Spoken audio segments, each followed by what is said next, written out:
ከትቢያ አንስታ አክብራቸው ትቢያ ላይ የጣሏት ከባዶነት አንስታ ወደ ምልአት አምጥታቸው ከምልአቷ ዝቅ ሊያረጓት የሚፈልጓት ሁሉ ጊዜ ይበቀላቸዋል፣ ህሊና ይበቀላቸዋል፣ ታሪክ ይበቀላቸዋል። ይሄን በዘመናት አይተናል፣ አንብበናልም፣ በተግባርም በዘመናችንም አይተናል። ወጥተው የገቡ ከብረው የተዋረዱ ደርሰው የተመለሱ ከልዕልና ከከፍታ ወደ ዝቅታ የመጡ ከምልአት ወደ ጉድለት የመጡ ይሄ ሁሉ ፖሊስ እኮ የተሰማራው ጅብ እንዳይበላን እኮ አይደለም። ደህና ዋላችሁ። የሁሉ ፖሊስ የተሰማራው የፖሊስ ኮሚሽነር እኮ አለ። ይገርማችኋል። የፖሊስ ጣቢያ አለ፣ እንደ ጤና ጣቢያ። ምን ማለት መሰል ጅብ እንዳይበላ እኮ አይደለም፣ እባብ እንዳይነድፍህ እኮ አይደለም፣ አንበሳ እንዳይሰብርህ፣ ነብር እንዳይቧጭርህ እኮ አይደለም። እነሱማ ከምሽጋቸው አይመጡም። ዛሬ ፖሊስ የተሰማራው አንተ አበበ ከበደን እንዳይበላው ነው። ደህና ዋላችሁ። ሚስት ባሏን እንዳትበላው ነው። ባል ሚስቱን እንዳይበላት ነው። ፖሊስ የተሰማራው እኔና እናንተ እንዳንበላላ ነው። ገብርኤልን እንጂ ወልደ ገብርኤልን ብላችሁ አትመጡ። ማርያምን እንጂ ገብረ ማርያም ብላችሁ አትመጡ። እግዚአብሔርን እንጂ ገብረ እግዚአብሔርን ብላችሁ አትመጡ። ጳጳሱ ምን አለ? መጋቢ ሐዲስ ምን አለ? አባ ገሌ ምን አሉ አትልም። ኦርቶዶክሳዊ ተዋሕዶ ቤተክርስቲያን መጽሐፉ ምን አለ? የተጻፈው ምን አለ የምትል ምን ተይቤ መንፈስ ቅዱስ ምን አለ? ምን ተይቤ መጽሐፍ ምን አለ የምትል እንጂ አባ ገሌ አቡነ ገሌ መጋቢ እንትና ሊቀ እንትና ምን አሉ ብላ አታውቅም።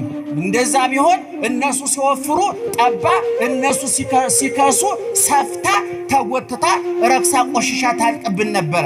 በልኩ ነው ክርስቶስ ቀራንዮ ላይ ኦርቶዶክሳዊ ተዋሕዶ ቤተክርስቲያንን ከፍ ብላ በክርስቶስ ልክ ተቀዳ የተሰፋች ውብ የነውር ልብሳችን ናት። ገመና ከታቻችን ናት። እግዚአብሔር አስመጭና ላኪ ነው።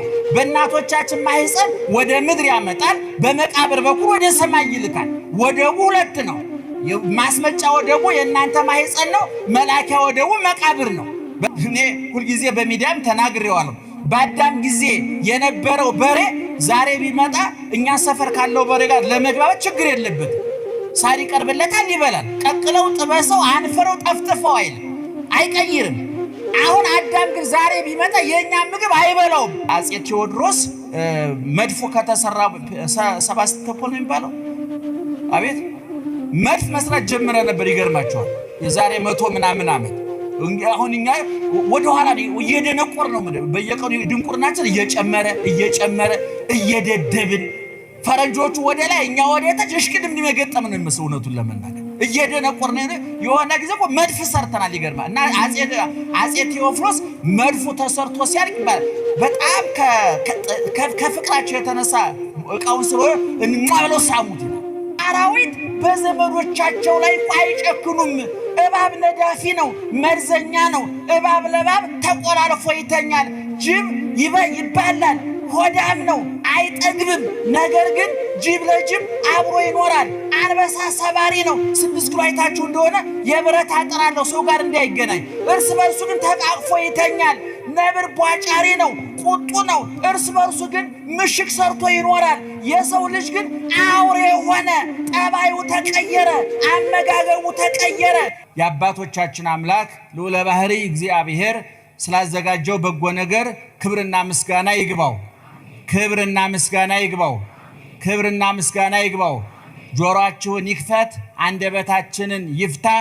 በመላ በግምት በይመስለኛል በሳይሆን አይቀርም የግል ሐሳባችንን እንዳናፈስባችሁ ጆሮአችሁን ይጠብቅ፣ አንደበታችንንም ይቆጣጠር እግዚአብሔር። ኦርቶዶክሳዊ ተዋሕዶ ቤተክርስቲያን በልኳ በመጠኗ በልዕልናዋ በከፍታዋ ልክ ካህን፣ መነኩሴ፣ ጳጳስ፣ ሰባኪ እየቸገራት አልጋ ስታረጋቸው አመድ ወርቅ ስትሰጣቸው ቀጠር እህል ሰጣቸው አፈር እየመለሱላት ከትቢያ አንስታ አክብራቸው ትቢያ ላይ የጣሏት ከባዶነት አንስታ ወደ ምልአት አምጥታቸው ከምልአቷ ዝቅ ሊያረጓት የሚፈልጓት ሁሉ ጊዜ ይበቀላቸዋል፣ ህሊና ይበቀላቸዋል፣ ታሪክ ይበቀላቸዋል። ይሄን በዘመናት አይተናል፣ አንብበናልም፣ በተግባርም በዘመናችንም አይተናል። ወጥተው የገቡ ከብረው የተዋረዱ ደርሰው የተመለሱ ከልዕልና ከከፍታ ወደ ዝቅታ የመጡ ከምልአት ወደ ጉድለት የመጡ አንቱ ተብለው ወደ ታች ያሽቆለቆሉ ልካቸውን መልካቸውን ያልጠበቁ እግዚአብሔር ሲያከብራቸው አንከበርም ያሉ ብዙዎች ነበሩ። ዘላለም ግን ቅድም እንደተናገርነው በየወሩ ኑ አይልም። ዘላለም ዛሬ ተክለ ሃይማኖት ነው አስተምራለሁ፣ ዛሬ ጊዮርጊስ ነው አስተምራለሁ እንዳትቀሩ ብሏችሁ ያውቃል? መስክሩ፣ ንገሩኝ። ዛሬ ልደታ ነኝ እንዳትቀሩ ብሏችሁ ያውቃል? አይልም። ዘላለም አልሰማንም። እሱ ይሄዳል፣ ትመጣላችሁ። እናንተም ምእመናን፣ እኔ ኦርቶዶክሳዊ ተዋሕዶ ቤተክርስቲያን ይሄንን የላይ የታች ወጀቡን የቀኝ የግራ ማይበሉን የውስጥ የውጭ ፈተናውን ተቋቁማ አሁንም እያበራች ያለችው በተሰራችበት ውሃ ልክ ነው፣ መሰረት ነው። ዛሬ ለምሳሌ አንድ ጥያቄ ልጠይቃችሁ ምእመናን፣ ዛሬ ቀኑ ማን ነው? በቁጥር ማን ነው? 24 ነው አይደለም? በእኛ በሰውኛው።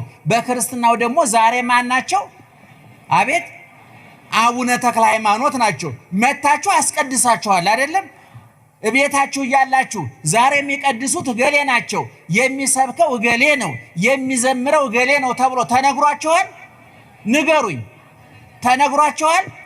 አልተነገራችሁም፣ አይነገራችሁምም። ምክንያቱም እናንተ ገብርኤልን እንጂ ወልደ ገብርኤልን ብላችሁ አትመጡም። ማርያምን እንጂ ገብረ ማርያም ብላችሁ አትመጡም። እግዚአብሔርን እንጂ ገብረ እግዚአብሔርን ብላችሁ አትመጡም። ብፁዕ አቡነ ጎርጎርዮስ የዛሬ 30 ምናምን ዓመት በመኪና አደጋ ያረፉት አባታችን እግዚአብሔር ሰው ቢመርጥና ቢያዳላ ኑሮ እነ ጳውሎስን ከሐዲስ ኪዳን እነ ጳውሎስን ከዘመነ ሊቃውንት እነ ቄርሎስ እነ ዮሐንስ አፈወርቅን ወስዶ በጳውሎስ ፈንታ እኛን አያቆምም ነበር ብለው ተናግረዋል። እውነትም ነው። ቅዱስ ጳውሎስ በቆመበት መድረክ እሸቱ እንዲቆም የፈቀደው እግዚአብሔር አላዳላም፣ እንዳቅማችሁ ሩጡ አግዛችኋለሁኝ አለ እንጂ ጳውሎስን ባየሁበት አይኔ እሸቱን አላይም፣ ጳውሎስን ባየሁበት አይኔ ዘላለም አይቆምበትም ቢል ኑሮ እግዚአብሔር በሩ ይዘጋ ነበር። ግን አምላካችን የድንግል ማርያም አምላክ የኔ አምላክ መሆኑን ሳስብ ነው ትህትናው የሚገርመኝ። እግዚአብሔር የድንግል ማርያም አምላክ የእናንተ አምላክ ነው። የተክለ ሃይማኖት አምላክ የእናንተ አምላክ ነው። የቅዱስ ጊዮርጊስ አምላክ የእናንተ አምላክ ነው። አንገቱን የታረደው ቅዱስ ጊዮርጊስም አምላኩ እግዚአብሔር ነው።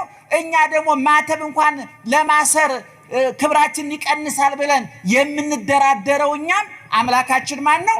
እግዚአብሔር ነው። የድንግል ማርያም የንጽሕተ ንጹሐን የቅድስተ ቅዱሳን ለተመረጠችበት በቅታ ነቅታ ተዘጋጅታ ጊዜዋን አካሏን ሳታባክን ቁጥዋ ክቷ ሙዳየ ምስጢር መዝገበ ምስጢር እግዚአብሔር ሰውን ለማዳን ሲወስን አማካሪው ጉዳይ አስፈጻሚ ሁና ከላይ እግዚአብሔር ሲያግዘን ከምድር እሷ ተባብራ ከእናቷ ከሔዋን ከአባቷ ከአዳም በተፈጥሮ ቢገናኙ ጠባይና ባህር ሳያገናኛቸው በቅታ የተገኘችው የእሷ አምላክ ማን ነው? እግዚአብሔር። ያው እግዚአብሔር ደግሞ ያንቺ አምላክ ነው፣ የኔ አምላክ ነው። ትህትናው አይገርምም? ምእመናን ደግነቱ አይገርምም? ስለዚህ በርቱ፣ ጠንክሩ፣ ተስፋ አትቁረጡ። ቤተክርስቲያናችሁን ውደዷት፣ አክብሯት፣ ቅረቧት፣ እወቋት፣ አዳምጧት፣ ስሟት። ትልቅ ገናና ትርፍርፍ ያለች ቤተክርስቲያን፣ ዘንካታ ቤተክርስቲያን፣ ውሃ ልኳ አረፋ የከተተች ቤተክርስቲያን፣ ሁልጊዜ እለዋለሁ አረፋ የከተተች ቤተክርስቲያን፣ ተሰርታ ያለቀች ቤተክርስቲያን፣ በማንም በጎ ፈቃድ የማትጠብ የማትሰፋ የማትረዝም የማታጥር የማትሞል የማትሞላ የማትጎል በመጽሐፍ የምትመራ ጳጳሱ ምን አለ? መጋቢ ሐዲስ ምን አለ? አባ ገሌ ምን አሉ አትልም። ኦርቶዶክሳዊ ተዋሕዶ ቤተክርስቲያን መጽሐፉ ምን አለ? የተጻፈው ምን አለ የምትል ምን ተይቤ መንፈስ ቅዱስ መንፈስ ቅዱስ ምን አለ? ምን ተይቤ መጽሐፍ መጽሐፍ ምን አለ የምትል እንጂ አባ ገሌ አቡነ ገሌ መጋቢ እንትና ሊቀ እንትና ምን አሉ ብላ አታውቅም። እንደዛ ቢሆን እነሱ ሲወፍሩ ጠባ፣ እነሱ ሲከሱ ሰፍታ ተጎትታ ረክሳ ቆሽሻ ታልቅብን ነበረ። በልኩ ነው ክርስቶስ ቀራንዮ ላይ ኦርቶዶክሳዊ ተዋሕዶ ቤተክርስቲያንን ከፍ ብላ በክርስቶስ ልክ ተቀዳ የተሰፋች ውብ የነውር ልብሳችን ናት። ገመና ከታቻችን ናት። ይችን ታላቅ ቤተክርስቲያን ለኛ አሳልፎ የሰጠ እግዚአብሔር ክብርና ምስጋና ይግባው። በእውነት አትመጥኗትም ብሎ ጠርጎ ያላስወጣን እግዚአብሔር በድጋሜ ክብርና ምስጋና ይግባው። እና ዛሬ እንደተናገርነው ጻድቁ የተጸነሱበት ቀን ነውና በዚህ ጉዳይ እጥር ምጥን ሰብሰብ አድርጌ ጥቂት ነገር ነግራችኋለሁ። ብፁዕ አባታችን አቡነ ቀውስጦስ በእድሜም በእውቀትም በእምነትም በሶስቱም አባታችን እምነታቸው ጠንካራ፣ ዕውቀታቸው ጥልቅ፣ እድሜያቸው ረጅም ነውና እሳቸው በእውነት እኔ ቢናገሩ አልጠግባቸውም። እንኳን አንደበታቸው እንባቸውም ያስተምራል። አባታችን ይህንን መሰክራለሁ። እኔ ውዳሴ ከንቱ ለሰው አቅርቤ አላውቅም። ምክንያቱም ደሞዜ ተቆርጦ አልቋል። አይጨምሩልኝም አይቀንሱልኝም እና ከዚህ ከንቱኑ አምልጠናል። ለትንሽ ብዙ እንትን እና ካንጀቴ ነው ማለት ውጣ ወረድ የለውም ማለት ነው።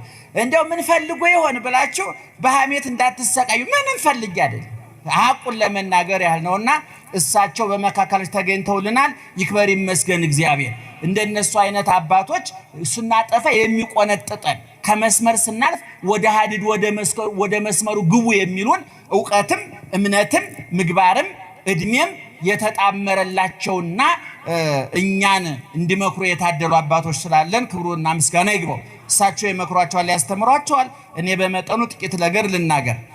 ዘእንበለ እምቅድመ እፍጥርከ በከርስ አይመርኩከ ወዘእንበለ ትጻ እማህፀን ቀደስኩከ ወነብየ ለአሕዛብ ረሰይኩከ በወርሳል ሰራህ አወኩህ ከማህፀንም ሳትወጣ ለየሁህ ቀደስኩህ የአሕዛብም ነቢይ አደረኩህ የሚል በትንቢተ ኤርምያስ ምዕራፍ 1 ቁጥር 5 ላይ የተጻፈ ቃል አለ። እንደምታውቁት እግዚአብሔር መራጭ እንጂ ተመራጭ አምላክ አይደለም። ብዙን ጊዜ እግዚአብሔር ይመርጣል። በፊት ዓለምን በሚፈጥርበት ጊዜ ከእሑድ እስከ ዓርብ ድረስ 22ቱን ፍጥረታት በጠቅላላ ፈጥሮ ሌላውን ፍጥረት ለአንክሮ፣ ለተዘክሮ፣ ለምግበ ሥጋ፣ ለምግበ ነፍስ፣ ለውበት፣ ለጌጥ ፀሐይ፣ ጨረቃ፣ ከዋክብት፣ ሰርጎ ሰማይ የሰማይ ውበት፣ አዝሪት፣ እጽዋት፣ አትክልት የምድር ውበት፣ እኛ ደግሞ ስነ መለኮቱ የሱ ውበት ተደርገን ተፈጥረን ነበረ። ስለዚህ መጀመሪያ እግዚአብሔር ከአራዊቱ፣ ከእንስሳቱ፣ ከአዕዋፉ፣ ከፀሐይ፣ ከጨረቃ፣ ከከዋክብቱ፣ ከአዝሪት፣ ከእጽዋት፣ ከአትክልቱ በምድር ካለው በሰማይም ካለው ከመላእክትም ሳይቀር እኛን መረጠ። አዳምን መረጠ፣ ሰውን አከበረ። አባቶቻችን እግዚአብሔር ዓለምን የፈጠረው በሶስት መንገድ ነው ይላሉ። ደህና መሻችሁ። በሶስት መንገድ ነው ይላሉ። አንደኛ በሐልዮ በዝምታ ሳይናገር፣ ሁለተኛ በነቢብ በንግግር፣ ሶስተኛ በገቢር በተግባር ነው ይላሉ። ጨለማን በአርምሞ ብርሃንን በነቢብ ነው የፈጠረው። ሌሎቹን ፍጥረታት በነቢብና በሐልዮ ሲፈጥራቸው አዳምን ሲፈጥረው ግን ወገብሮ እመሬተ ምድር ከምድር አፈር አበጀው። ከአራቱ ባህርያት ከነፋስ፣ ከእሳት፣ ከውሃ፣ ከመሬት ከአምስቱ ባህርያተ ነፍስ ከለባዊነት፣ ከነባቢነት፣ ከሕያውነት እነዚህን ሁለት ባህርያት ስጋንና ነፍስን አዋህዶ ሰው የሚባል የከበረ ለዋጭ ቀያሪ ምዕመናን የለውጥ ኃይል የሚባሉት እግዚአብሔርና ሰው ናቸው። እግዚአብሔር ለዋጭ አምላክ ነው፣ ቀያሪ አምላክ ነው። ቀኑን በሌሊት ክረምቱን በበጋ ሐዘኑን በደስታ ረሃቡን በጥጋብ ሹመቱን በሽረት ትርፉን በኪሳራ ጤንነቱን በበሽታ ሲቀያይር አይተነዋል። ሽማግሌውን እየወሰደ ሕፃኑን ያመጣል። የትኛው ሰው በየትኛው ወቅት መሞት እንዳለበት እሱ ነውና የሚያውቀው። ሲያመጣና ሲወስድ ይኖራል። እግዚአብሔር አስመጭና ላኪ ነው። በእናቶቻችን ማህፀን ወደ ምድር ያመጣል፣ በመቃብር በኩል ወደ ሰማይ ይልካል። ወደቡ ሁለት ነው። ማስመጫ ወደቡ የእናንተ ማህፀን ነው። መላኪያ ወደቡ መቃብር ነው። በማህፀን ይልካል ወደ መሬት፣ በሞት ወደ ሰማይ ይጠራል እግዚአብሔር። ስለዚህ እውነተኛው አስመጭና ላኪ ማን ነው? እግዚአብሔር ነው። ስለዚህ እግዚአብሔር አዳምን ፈጠረ፣ ይቀየር። ቅድም እንዳልኳችሁ ለዋጭ አምላክ ነው። ዛሬም እስራ ላይ ያለ አምላክ ነው። እግዚአብሔር የነበረ አይደለም፣ ያለ ነው። እግዚአብሔር የዘመናት አምላክ፣ የዛ ትውልድ፣ የዚህ ትውልድ፣ የዛ ዘመን፣ የዚህ ዘመን አይደለም። የዘመናት አምላክ ነው። ብሉየ መዋዕል የሚለውን ሊቃውንቱ ሲተረጉሙ ብሉየ መዋዕል ለሰው ሲሆን ዘመን የሚያስረጀው መሽቶ በነጋ ቁጥር መልኩ የሚቀይር አቅሙ የሚደክም ፊቱ የሚሸበሸብ አይኑ የሚፈዝ ጥርሱ የሚበልዝ ጸጉሩ የሚሸብት ወገቡ የሚጎብጥ እየዋለ እያደረ በሄደ ቁጥር እያረጀ የሚሄድ ማለት። ለእግዚአብሔር ሲሆን ግን ብሉየ መዋዕል ጊዜን ራሱን የሚያስረጅ ማለት ነው። ሰዎች ጊዜ ያስረጃቸዋል። ጊዜን ራሱን ደግሞ ማን ይበቀልለታል? ሰው። እግዚአብሔር ጊዜን ያስረጀዋል። ለዚህ ነው እግዚአብሔር ጊዜን ሲያስረጅ ኑሮ በትንሣኤ ዘጉባኤ ደግሞ እኛ ራሳችን ጊዜን እንድናስረጀው ይፈቅድልናል። ዘመንን እንድናስረጀው ከተፈጥሮ ቁጥጥር እንድንወጣ ያደርገናል። ምክንያቱም ቀንና ሌሊት ያልፋል፣ ብርሃንና ጨለማ ያልፋል። የሚቆጠር ዕድሜ የሚሰፈር ዕድሜ አይኖርም ማለት ነው። ስለዚህ እግዚአብሔር ለዋጭ ነው። ልክ በእግዚአብሔር ልክ ደግሞ ንግበር ሰባ ባሪያችንና በምሳሌያችን ማን እንፍጠር አለ እግዚአብሔር? ሰውን እንፍጠር አለ። ይሄ ሰው ቅድም እንደተናገርኩት ለዋጭ ነው፣ ቀያሪ ነው። አይታችኋል።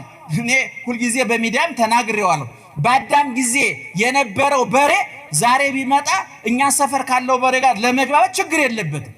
ሳር ይቀርብለታል፣ ይበላል። ቀቅለው ጥበሰው አንፈረው ጠፍጥፈው አይቀይርም። አሁን አዳም ግን ዛሬ ቢመጣ የኛ ምግብ አይበላውም። እንኳን አዳም እኛ ውጭ ሀገር የውጭን ምግብ አንበላው። ምክንያቱም ሰው ቀያሪ ነው፣ ለዋጭ ነው። አፈሩን አቅልጦ ብረቱን ቀጥቅጦ መርከብ፣ አውሮፕላን፣ መኪና አድርጎ ይለውጣል። ይሄ ሰው ቀላል ፍጥረት እንዳይመስላችሁ። ይሄ ሰው መጀመሪያ እግዚአብሔር ባሪያው የፈጠረው በአምሳሉ የፈጠረው፣ ሁለተኛ ደግሞ እግዚአብሔር ራሱ በአምሳሉ ሰው የሆነለት ተወልደ በአምሳሊከ ከመ ይለድከ በአምሳሊሁ። አረጋዊ መንፈሳዊ የሚባለው የቤተ ክርስቲያናችን ጥንታዊ መጽሐፍ ሊቅ ድርሳን አረጋዊ መንፈሳዊ ምን ይላል?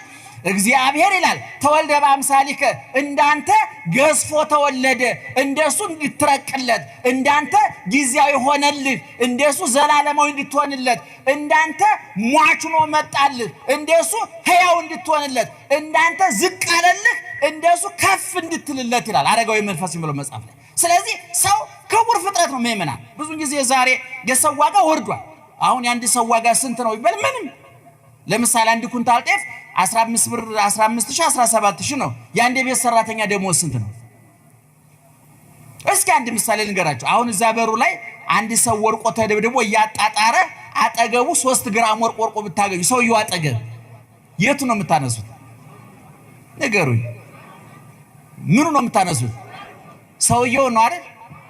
እና እሺ ሰውየው ደስ ይበላችሁ። ሰውየውን ወርቁ ወደ ኪስ፣ ሰውየውን ወደ ፖሊስ። ምክንያቱም አንፈልገውማ ሰውየውን። ምክንያቱም የሰው ዋጋ ከተነፈሰ ጎማ እንኳን በታች ወርዷል። አሁን የተነፈሰ ጎማ ብታገኙ እኮ እቤታችሁ ታስገቡታል። ምክንያቱም ቢያንስ ብረምጣት ተደርጎበት ተቃጥባል። የተነፈሰ ሰው ምን ይሰራል? አይኑ የፈረጠ፣ እጅግሩ የተቆረጠ፣ ገንዘብ የከዳው፣ ጤና የከዳው፣ ዘመን የከዳው ውል አይፈጽምም። አስበን ሰር የማንጠራው ለቅሶ ቀረ ብለን የማናማው ስንት የወደቀ ፍጥረት አለ፣ ስንት የወደቀ ፍጥረት አለ። ስለዚህ አሁን ግን እግዚአብሔር ሰውን በምኑ ፈጠረው አለ? በአምሳሉ ፈጠረው። እና ቅድም እግዚአብሔር ሰው ፍጥረታትን በስንት ወገን ፈጠረ ብያቸዋለሁ? በሶስት ወገን፣ በሐሌው፣ በነቢብ፣ በገቢር። በገቢሩ ላይ ምን ይላል? አዳምን አበጀው ነው የሚለው። የሰው ልጅ ከምድር አፈር ምን አደረገው? አበጀው። በሉ እስኪ አበጀው። ከምን አደረገው? ከምን? ከምድር አፈር አበጀው። አሁን የሆነ ሰውነታችን አፈር ይመስላል። እንደው በእውነቱ አስውቦ አስጊጦ ፀጉራችን፣ አይናችን፣ ጥርሳችን ብንታይ የማንጠገብ ውድ ፍጥረት፣ ሰራተኛ ፍጥረት፣ ለዋጭ ፍጥረት፣ ቀያሪ ፍጥረት አድርጎ ፈጠረ እግዚአብሔር እና ሌላውን በትእዛዝ ጨለማውን ምንም ሳይናገር በዝምታ እግዚአብሔር በዝምታ የሰራው ስራ ብዙ ነው። በቃና ዘገሊላ ውሃውን ጋኑ ውሃ እንዲሞላ አዘዘና እንዴት እንደተለወጠ አይታወቅም። እግዚአብሔር በህሊና ነው መመሪያ የሰጠው። ሜጦ በህሊናው በልቡናው ነው የቀየረው። ጨለማንም በዝምታ ነው የፈጠረው። ብርሃንን ሲፈጥር ግን ለይኩን ብርሃን ይሁን ብሎ አዘዘ። ምክንያቱም የሚሰሙ መላእክት ነበሩና፣ ነባቢያን ለባውያን መላእክት ነበሩና ጨለማን ብርሃንን ሲፈጥር ለይኩን አለ። አዳምን ሲፈጥር ግን እንደውም ሊቃውንቱስ ምን ይላሉ? ለአክብሮተ አዳም በእጁ ጭቃ ይዞ ታይቷል። እንዴት ቢወደው ነው! እንደውም ከዛ ይላሉ አባቶቻችን አዳምን ፈጠረና አፍቀሮ ወሳሞ ሳሊ ጥሩ ስዕል ሰርቶ ሲጨርስ ብሎ ይስመዋል። እየሰማችሁ ነው? ስዕሉ የልቡን ሲያደርስለት ያሰበው ሲሞላለት እውቀቱ ስዕሉ ላይ ሲገለጥና ጥበቡ ሲንጸባረቅለት ሰዓሊው ስዕሉን ምን ያደርገዋል? ይስመዋል። እንደውም ይባላል ጋፋት ላይ አጼ ቴዎድሮስ መድፉ ከተሰራ ሰባስቶፖል ነው የሚባለው። አቤት መድፍ መስራት ጀምረ ነበር። ይገርማቸዋል። የዛሬ 100 ምናምን ዓመት። አሁን እኛ ወደ ኋላ እየደነቆር ነው። በየቀኑ ድንቁርናችን እየጨመረ እየደደብን ፈረንጆቹ ወደ ላይ እኛ ወደ ታች እሽቅድም ሊመገጠም ነው የሚመስለው። እውነቱን ለመናገር እየደነቆር ነው። የሆነ ጊዜ እኮ መድፍ ሰርተናል። ይገርማል። እና አጼ ቴዎፍሎስ መድፉ ተሰርቶ ሲያልቅ ይባላል በጣም ከፍቅራቸው የተነሳ እቃውን ስለ እንማብለው ሳሙት ይላል። መሳም የፍቅር ምልክት የማክበር ምልክት ስለሆነ እና አዳምን ሲፈጥር እግዚአብሔር ምን አደረገው? አፍቀሮ ወሳሞ ወደደው፣ ሳመው። ጭቃውን አብክቶ እሳቱን ነፋሱን የሚያቃጥለውን እሳት የሚከንፈውን ነፋስ የሚቀዘቀዘውን ውሃ የሚከብደውን አፈር አዋህዶ ቆንጥሮ ማዕከላዊ አድርጎ ሰው እነሱ እርስ በርሳቸው እንዳይጠፋፉ እሳቱ ውሃው እንዳያጠፋው ነፋሱ መሬቱን እንዳያተነው አድርጎ አስማምቶ አራቱን ባህሪያት አስማምቶ አምስተኛ ለባዊት ነባቢት ሕያውት ነፍስ ጨምሮ አዳም የሚባል ፍጥረት ፈጠረ። ሰውን ፈጠረ ማለት። ስለዚህ እግዚአብሔር ከፍጥረታት ሁሉ ማንን መረጠ ማለት ነው? ሰውን መረጠ ማለት ነው። ደህና መሻቸው። ሰውን መረጠ ማለት ነው። ክቡር ፍጥረት ነው ሰው። ስሙን ለመቀደስ ክብሩን ለመውረስ የተፈጠረ ሰው እንደ ሥላሴ ነባቢያን ለባውያን ሕያዋን ናቸው። እግዚአብሔር ነባቢ ነው፣ ይናገራል። ለባዊ ነው፣ አዋቂ ነው፣ ሕያው ነው፣ ዘላለማዊ ነው። ሰውም ነባቢ፣ ተናጋሪ፣ ለባዊ፣ አዋቂ፣ ሕያው፣ ዘላለማዊ እንዲሆን ተደርጎ ነው የተፈጠረው። ወገኖቻችን ይሄ ክብር ለእንስሳት አልተሰጠም። ለአልማዝ ለወርቁ አልተሰጠም። ለፀሐይ ለጨረቃ ለከዋክብት አልተሰጠም። ኋላም ክርስቶስ ሲመጣ ሌሎቹ ፍጥረታት ተጠራርገው ወደ ቆሻሻነት ሲለወጡና ተነው በነው ሲጠፉ የሚነሳውና ከክርስቶስ ጋር ነግሶ የሚኖረው ማን ነው? ሰው ነው። ይክበር ይመስገን እግዚአብሔር። እና ቅድም እንዳልኳቸው ከዛ በኋላ ግን እያደረ ሲመጣ ሰው ራሱ ወደ እንስሳዊነት ወረደ፣ ወደ አውሬነት አሽቆለቆለ። በጠባዩ የአራዊት በአመጋገቡ የእንስሳት ጠባይ ተቆራኘው። እንደውም በኋላ ወርዶ እገሌ አንበሳው እገሌ ነብሩ እየተባለ ከነሱ ጠባይም ኃይልም መንሳት ጀመረ ይላሉ አባቶች። አንዳንድ ሰው ነብሮ ይባላል። ምን ማለት ነው? እገሌ ነብር ነው ማለት ምን ማለት ነው? አቤት አሁን ሰውየው ጀግና ያሉት መስሎት ነው። ቧጫሪ ነህ እያሉት እኮ ነው። ቁልቁል ወርዶ እንደ በነብር እገሌ አንበሳ ነው። አንበሳ ሰባሪ ነው። ነብር ቧጫሪ ነው። ጅብ ደግሞ ዘምታሪ ምንድን ነው በሉት እናንተ እሺ በሉት። ጅብ የሆነ ነገር ያደርጋ ብቻ። ዙሮ ሰው ክቡር ፍጥረት። በኋላ ግን እየዋለ እያደረ ሲመጣ ሰው ምን ሆነ? አውሬ ሆነ። በጠባዩ ከነብር ከፋ፣ ከአንበሳ ከፋ፣ ከጅብ ከፋ። ታላቁ ሊቅ ዮሐንስ አፈወርቅ እስመ አራዊት እያሐስሙ ዲበ ዘመዶሙ፣ አራዊት በዘመዶቻቸው ላይ እኮ አይጨክኑም። እባብ ነዳፊ ነው፣ መርዘኛ ነው። እባብ ለባብ ተቆላልፎ ይተኛል። ጅብ ይባላል፣ ሆዳም ነው፣ አይጠግብም። ነገር ግን ጅብ ለጅብ አብሮ ይኖራል። አንበሳ ሰባሪ ነው። 6 ኪሎ አይታችሁ እንደሆነ የብረት አጥር አለው ሰው ጋር እንዳይገናኝ። እርስ በርሱ ግን ተቃቅፎ ይተኛል። ነብር ቧጫሪ ነው፣ ቁጡ ነው። እርስ በርሱ ግን ምሽግ ሰርቶ ይኖራል። የሰው ልጅ ግን አውሬ ሆነ። ጠባዩ ተቀየረ፣ አመጋገቡ ተቀየረ። እንደ ምዕመናን ይሄ ሁሉ ፖሊስ እኮ የተሰማራው ጅብ እንዳይበላን እኮ አይደለም። ደህና ዋላችሁ። የሁሉ ፖሊስ የተሰማራው የፖሊስ ኮሚሽነር እኮ አለ። ይገርማችኋል። የፖሊስ ጣቢያ አለ፣ እንደ ጤና ጣቢያ። ምን ማለት መሰል? ጅብ እንዳይበላህ እኮ አይደለም፣ እባብ እንዳይነድፍህ እኮ አይደለም፣ አንበሳ እንዳይሰብርህ፣ ነቡር እንዳይቧጭርህ እኮ አይደለም። እነሱማ ከምሽጋቸው አይመጡም። ዛሬ ፖሊስ የተሰማራው አንተ አበበ ከበደን እንዳይበላው ነው። ደህና ዋላችሁ። ሚስት ባሏን እንዳትበላው ነው። ባል ሚስቱን እንዳይበላት ነው። ፖሊስ የተሰማራው እኔና እናንተ እንዳንበላላ ነው። አያችሁ፣ እግዚአብሔር በአምሳሉ የፈጠረው ፍጥረት ወደ አውሬነት አሽቆለቆለ ማለት ነው። ወቀናይሰ የአኪ እማሮ ይላል ታላቁ ሊቅ ዮሐንስ አፈወርቅ። ወቀናይሰ የአኪ እማሮ፣ ቀና ቀናተኛ ሰው ከአውሬ ይከፋል ይላል። ቃየልን አቤልን እኮ ጅብ በልቶት እኮ አይደለም ነብር በልቶት ወንድሙ በልቶት ነው። ይገርማቸው ወንድሙ ነው የበላው። እንዲያው እግዚአብሔር ሲያገኘው ይላል መጽሐፉ እኮ ቃየል አቤልን ገድሎ ሲመጣ መንገድ ላይ ጠብቆ እግዚአብሔር ያገኘው። ከየት እየመጣ ነው ለመሆኑ ወንድምህ አቤል የት አለ አለው። እኔ አቤል ጠባቂ ነኝ እንደ ብሎ ቁም ነገር ሰርቶ እንደመጣ ደረቱን ነፍቶ ተናገረ። አትጠብቀው ግድ የለም ለምን ገደልከዋል? ለምን አውሬ የሆነበት ወንድሙ ነው። ዛሬ በእውነት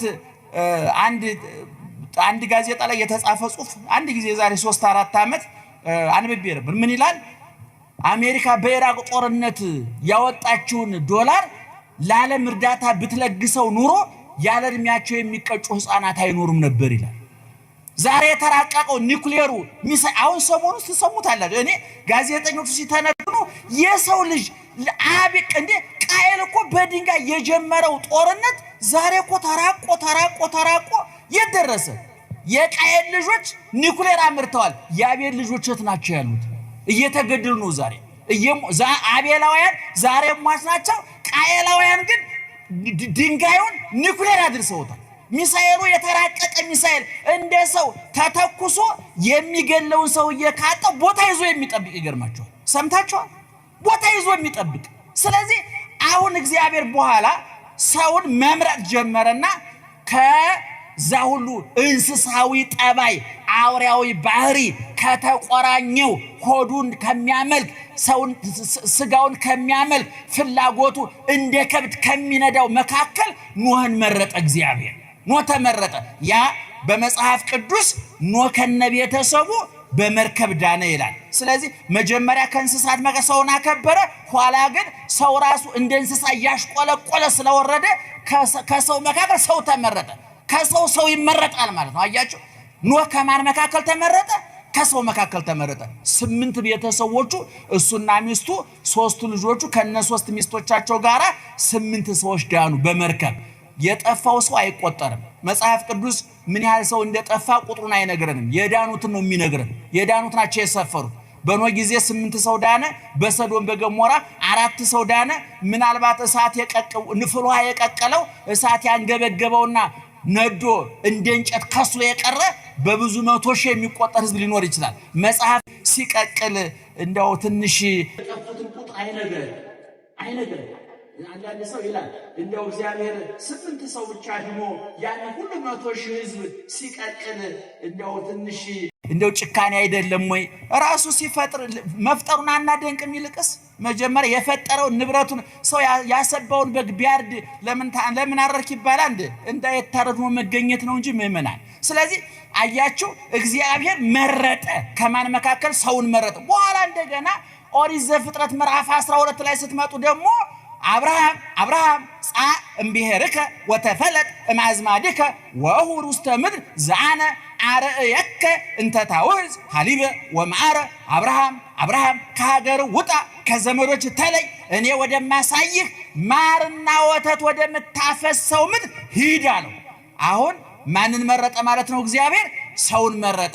እዝራ ሲናገር ደግሞ እግዚአብሔር ከሰው ብቻ አይደለም ከእንስሳትም ይመርጣል፣ ከአዕዋፍ ይመርጣል፣ ከአዝሪት ይመርጣል፣ ከእጽዋት ይመርጣል አለና ከሰው አብርሃምን መረጠ፣ ከእንስሳት በግን መረጠ፣ ከአዕዋፍ ርግብን መረጠ፣ ከአትክልት ወይንን መረጠ፣ ከሀገር ኢየሩሳሌምን መረጠ ይላል። ኢየሩሳሌም ደግሞ ሀገረ ሰላም ናት።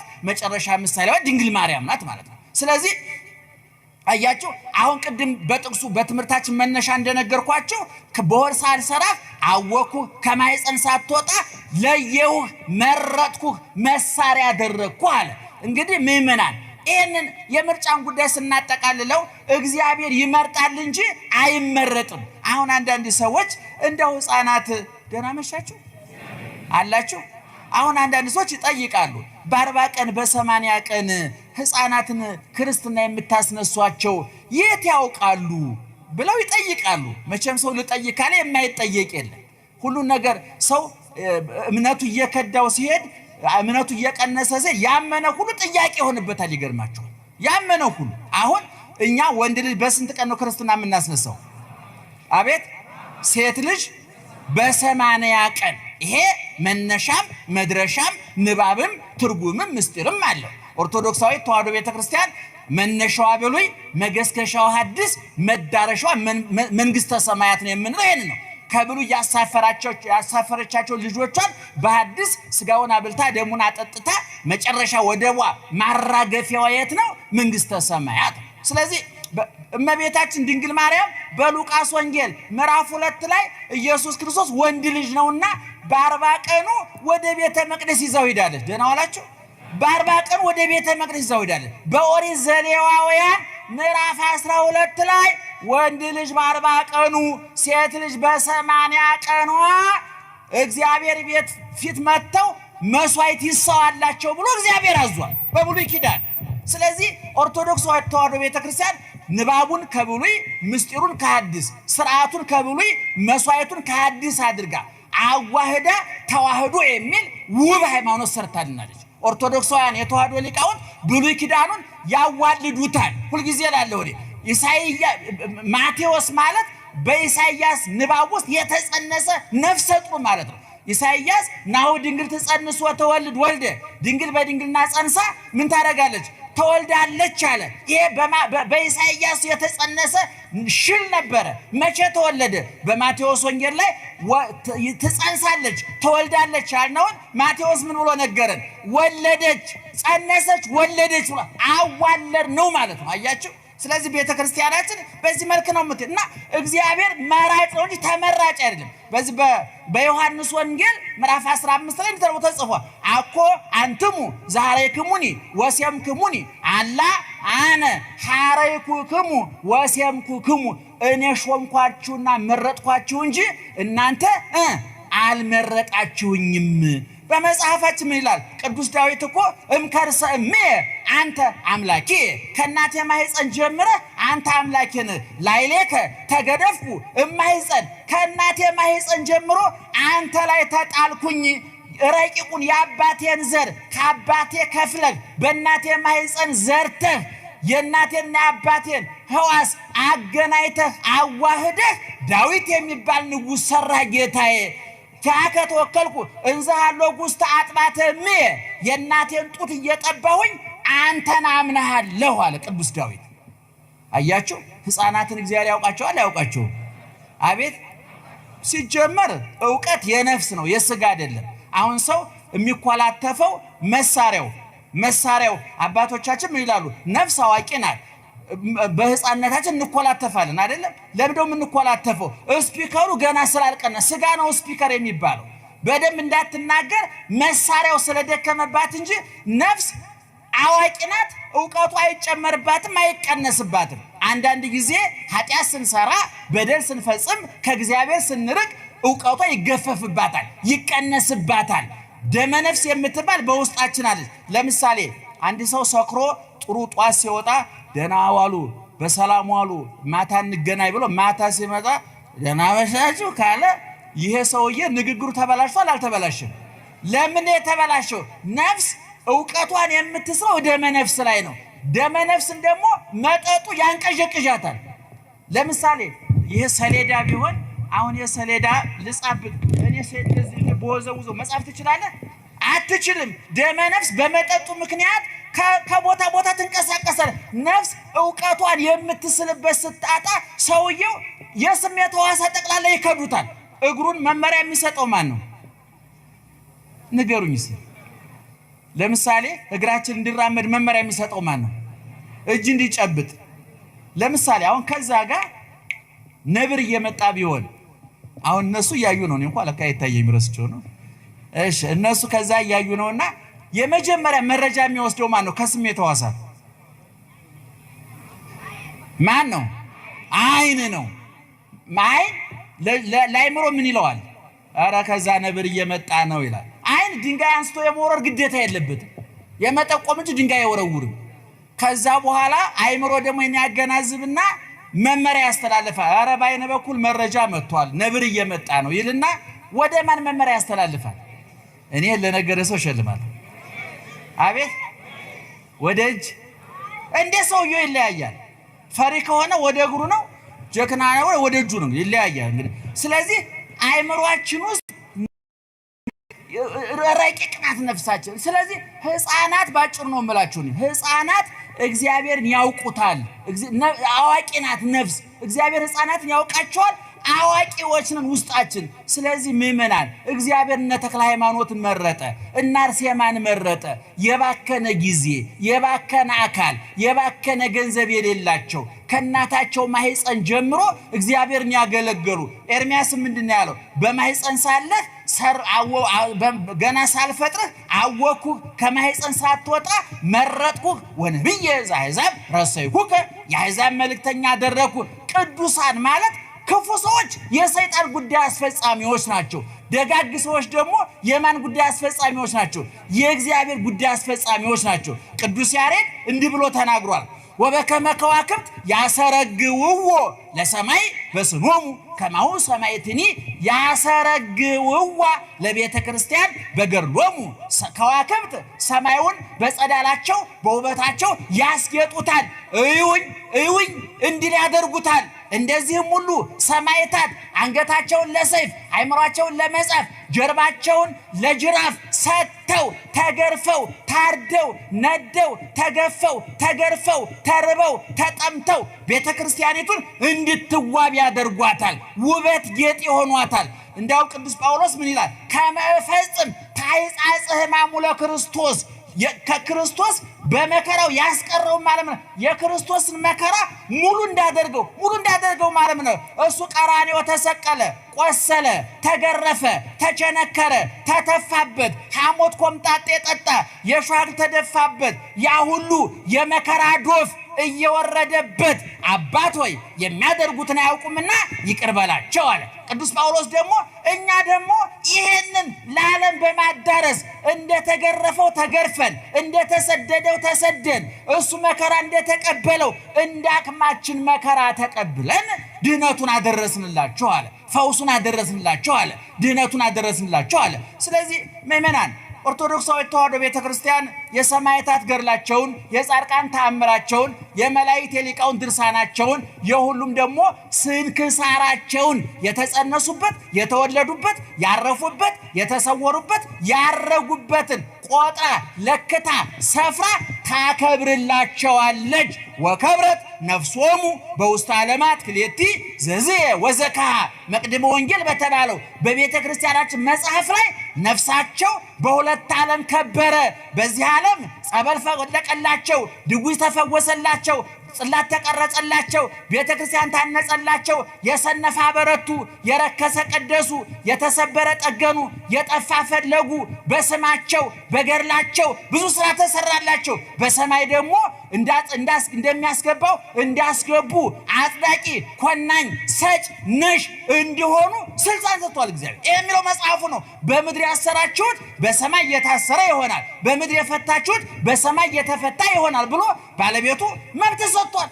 ወንጌላዊ ዮሐንስ መንግሥተ ሰማያትን እየዞረ ሲጎበኝ በ12ቱ የመንግሥተ ሰማያት በሮች ላይ ጽሑፍ አስማተ ሐዋርያተ በግኡ፣ የእውነተኛው የአማናዊ በግ የኢየሱስ ክርስቶስ ሐዋርያት የነ ጴጥሮስ፣ የነ ያዕቆብ፣ የነ ዮሐንስ፣ የነ በርተሎሜዎስ፣ የነ ማቴዎስ፣ የነ ቶማስ ስማቸው ተጽፏል። ተመርጠው ዓላማቸውን ጠብቀው ስለተገኙ ማለት ነው። መንግሥተ ሰማያት ስንገባ በየበሩ የማቴዎስ በር አለ፣ የጴጥሮስ በር አለ፣ የዮሐንስ በር አለ። አከበራቸው፣ ወደዳቸው፣ የመረጣቸውን አከበራቸው ተብሎ እንደተጻፈ እንግዲህ እና አቡነ ተክለ ምርጦቻችን ናቸው፣ ታማኞች ናቸው፣ ድል አድራጊዎች ናቸው። ልብላ፣ ልጠጣ፣ ላመንዝር የሚለውን ዓለማዊ፣ ስጋዊ፣ ሰይጣናዊ ፍትወታቸውን በመስቀሉ ምላጭነት ገርዘው የጣሉ ናቸው። ደህና ደሩ።